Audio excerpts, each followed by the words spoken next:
요즘 생계급여를 잘 받고 계시던 분들 중에서 갑자기 지급이 중단됐다는 연락을 받으신 분들 생각보다 많으실 거예요.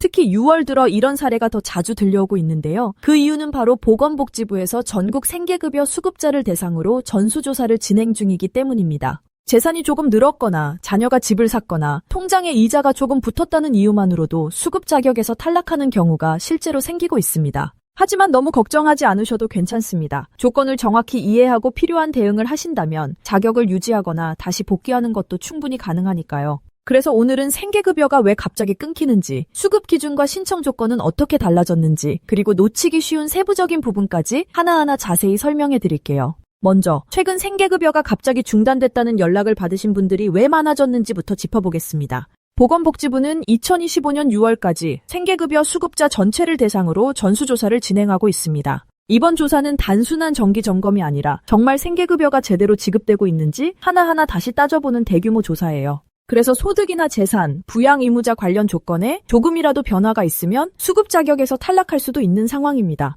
실제로 생활에 큰 변화가 없다고 느끼시더라도 통장에 들어온 이자 몇만 원, 자녀 명의로 생긴 부동산, 혹은 단순한 재산 증가만으로도 수급 대상에서 빠질 수 있어서 혼란스러워 하시는 분들이 많으시더라고요. 그럼 생계급여를 받을 수 있는 기본 조건은 어떻게 될까요? 2025년 기준으로 가구의 소득 인정액이 기준 중위소득의 32% 이하일 경우 생계급여를 받을 수 있습니다. 구체적으로 말씀드리면 1인 가구는 77만 원, 2인 가구는 126만 원, 3인 가구는 161만 원, 4인 가구는 195만 원 이하의 소득 인정액이 기준이 됩니다.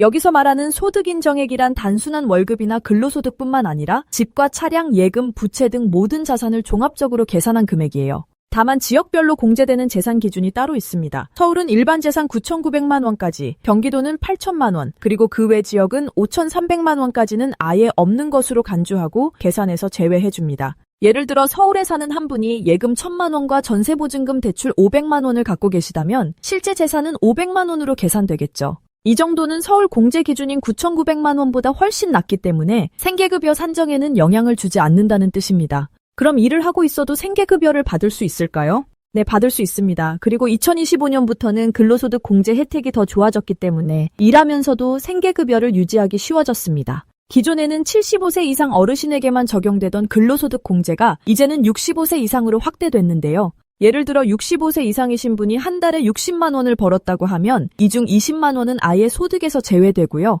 남은 40만 원 중 30%, 즉 12만 원도 추가로 공제되니까 실제로는 28만 원만 소득으로 잡히게 됩니다. 이렇게 계산하면 1인 가구 기준으로 약 48만 원 정도의 생계급여를 받을 수 있습니다. 그리고 많은 분들이 헷갈리시는 부분이 바로 자동차예요.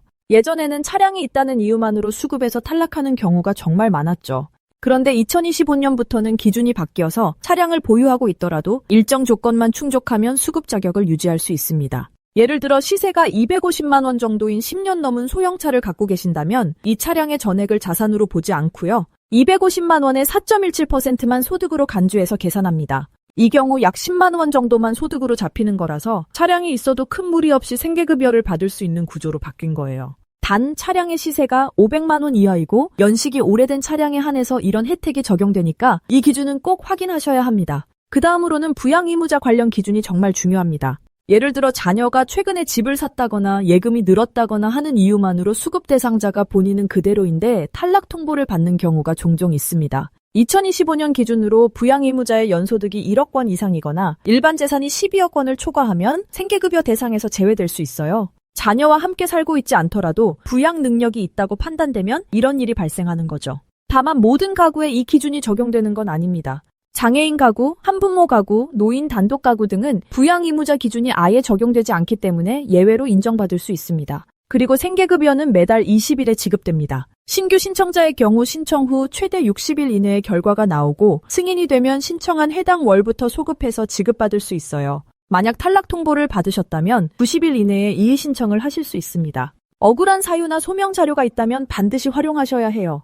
생계급여는 단순히 현금만 지원하는 제도가 아닙니다. 문화누리카드, 에너지 바우처, 연료비 지원, 공공요금 감면 등 다양한 복지 혜택이 함께 연계돼 있기 때문에 한번 탈락하게 되면 생활에 큰 타격이 생길 수도 있습니다. 그래서 지금처럼 전수조사가 이뤄지고 있는 시기에는 본인과 가족의 소득, 재산, 부양 의무자 상황까지 꼼꼼히 점검하시는 것이 정말 중요합니다. 조건을 정확히 알고 계시면 자격 유지도 가능하고 새롭게 신청하셔서 복지 혜택을 받는 길도 충분히 열려 있습니다. 자, 오늘은 2025년 생계급여 전수조사와 관련된 주요 변화와 갑작스러운 탈락을 막기 위해 꼭 알아야 할 기준들을 자세히 안내해 드렸습니다. 지금은 그 어느 때보다 자신의 소득, 재산, 자녀의 상황까지 꼼꼼히 점검하셔야 할 시기입니다. 예전엔 탈락하던 상황도 기준이 바뀌면서 지금은 유지가 가능하고요.